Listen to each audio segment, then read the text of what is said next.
meus amores do terceiro ano? Hoje a nossa aula vai ser um pouquinho diferente, tá bom?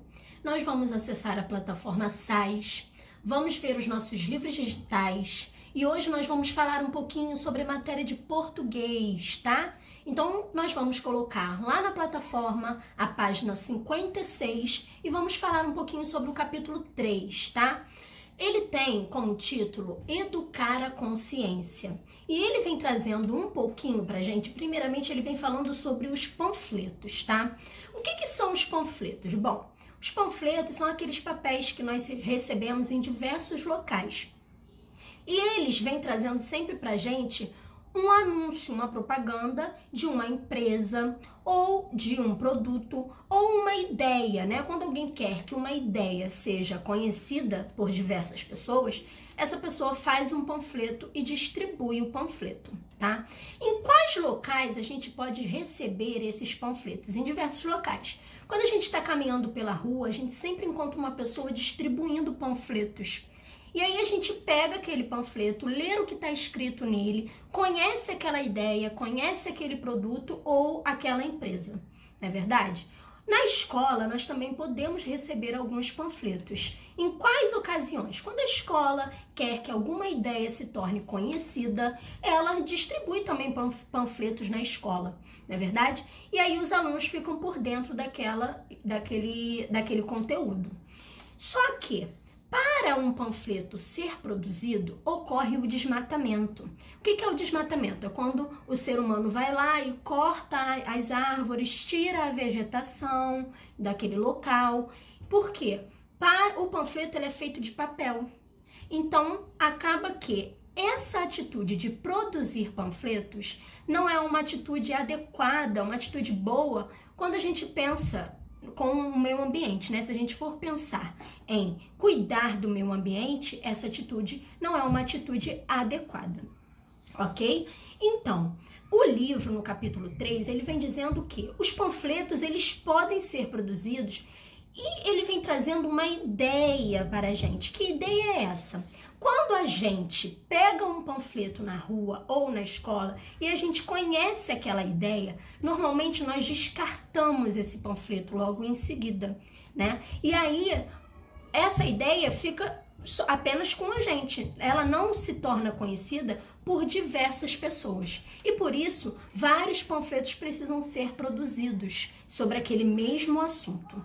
Então, vamos ver aqui o que o livro lhe traz pra gente. Olha, na página 56, ele vem dizendo que ele vem trazendo a ideia de um panfleto sustentável. Ou seja, esse panfleto sustentável, ele vem dizendo que se a gente pegar esse panfleto, conhecer a ideia, ler e passar adiante, ou seja, conhecer a ideia do panfleto e passar esse panfleto adiante para outras pessoas, para diversas pessoas, não será necessário a produção de diversos panfletos, né? Então, a gente vai precisar produzir poucos panfletos e aquela mesma ideia vai chegar em diferentes locais, né?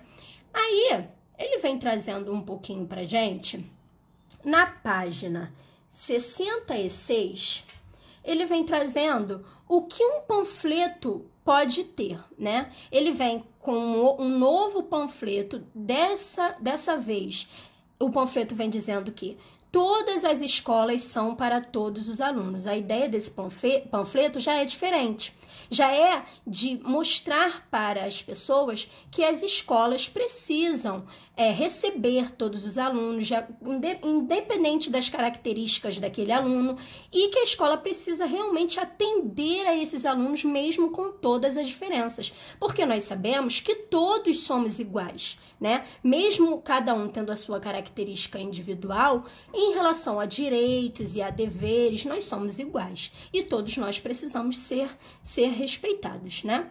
Então, agora, lá na página 69, ele vem trazendo uma ideia para cada aluno escrever o seu próprio panfleto. E ele vem trazendo algumas características. O que deve ter num panfleto? Bom, A frase de efeito deve resumir a ideia principal da campanha, ou seja, aquela frase que fica lá no início do panfleto, ela deve ser um resumo para quando a pessoa pegar aquele panfleto já saber, bom, esse panfleto vai falar sobre determinado assunto, né? As letras devem ser em tamanhos e cores atrativas para os leitores, justamente para que os leitores tenham interesse em ler aquele panfleto.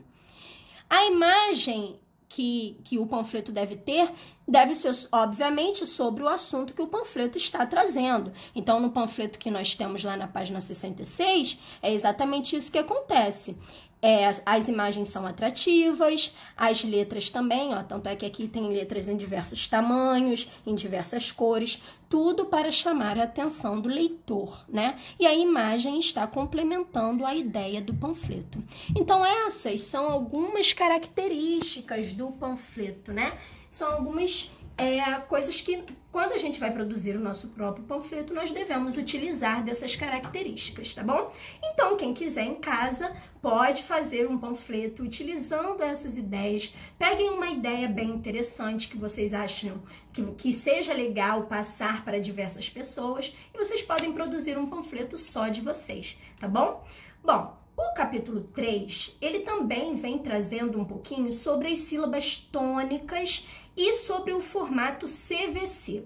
Mas o que é o formato CVC? O formato CVC significa consoante, vogal, consoante. Ou seja, é uma sílaba da palavra que tem esse formato.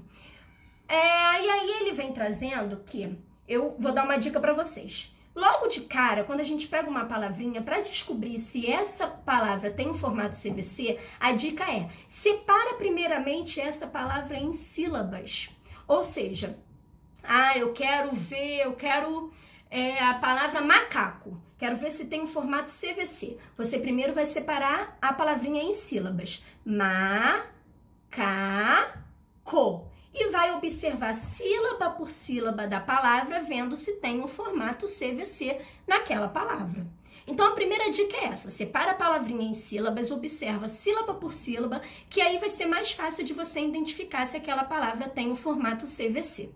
Bom, vamos já acompanhar aqui no nosso livro? A gente vai agora para a página 62 e para a página 63, e aí a gente vai poder ver um pouquinho desse formato CVC. Observem aqui na palavra acidentes. Primeiro a gente separou a palavra acidentes em sílabas. A-ci-den-tes. E a gente vai observar que a sílaba DEM possui o formato CVC. Porque o D é uma consoante, o E é uma vogal e o N é outra consoante. Um outro exemplo é na palavra ministério. Vamos separar primeiramente em sílabas. Mi, nis, te, rio. E a gente vai observar que a primeira sílaba dessa palavra não possui o formato CVC, porque o M é uma consoante, o I é uma vogal, mas não tem outra consoante em seguida aqui. Já na sílaba nis, a gente encontra o formato CVC. O N, uma consoante, o I, uma vogal, e o S, outra consoante. Então, na palavra acidentes e na palavra ministério, a gente consegue encontrar o formato CVC. Já na palavra único, a gente não consegue encontrar esse formato, porque não existe nenhuma sílaba na palavra único que seja consoante, vogal, consoante, tá? E aí a gente pode observar que as sílabas, elas são compostas de diversas maneiras. Existem sílabas que são compostas apenas por vogal, como é o exemplo do U na palavra único, ela só tem uma vogal. Existem sílabas que têm o formato CVC, que são, como no exemplo da palavra DEM, da palavra acidente, que tem a sílaba DEM, e ministério, que tem a sílaba NIS, né? E também palavras que possuem só uma consoante, uma vogal e por aí vai. Então, as sílabas, elas são formadas de maneiras diferentes, tá?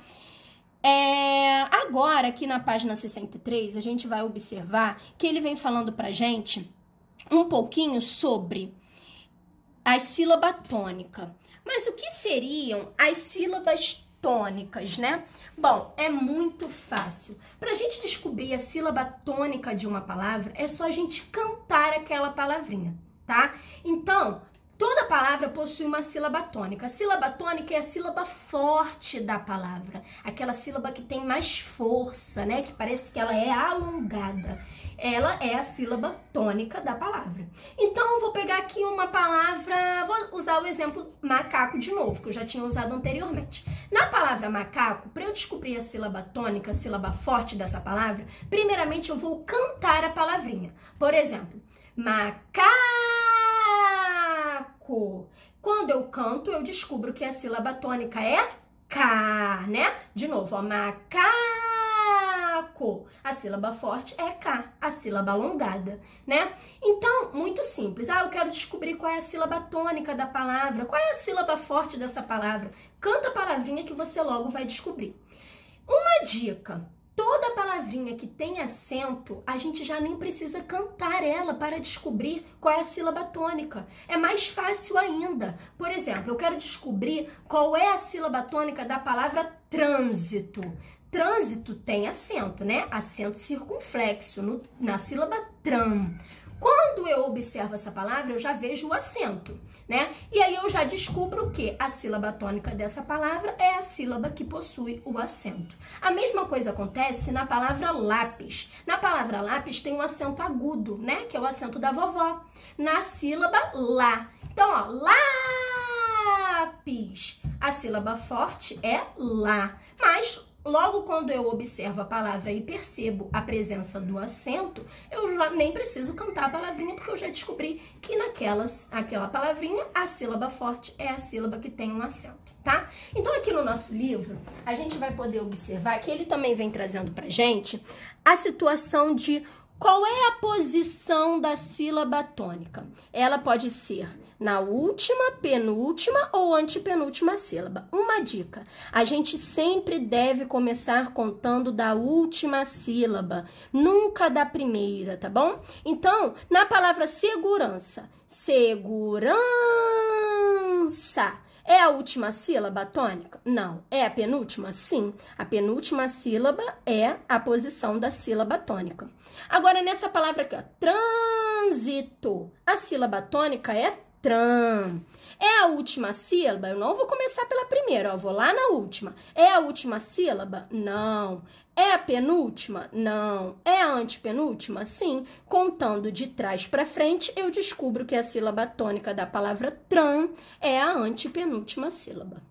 Bom, por hoje é isso. Eu espero que vocês tenham gostado. Treinem bastante em casa, tá bom? E a gente se vê nas plataformas da Santa Mônica. Então, ó, todo mundo ligadinho aqui? Vamos lá? Treinem bastante a sílaba tônica e fiquem ligadinhos, tá bom? Um beijinho!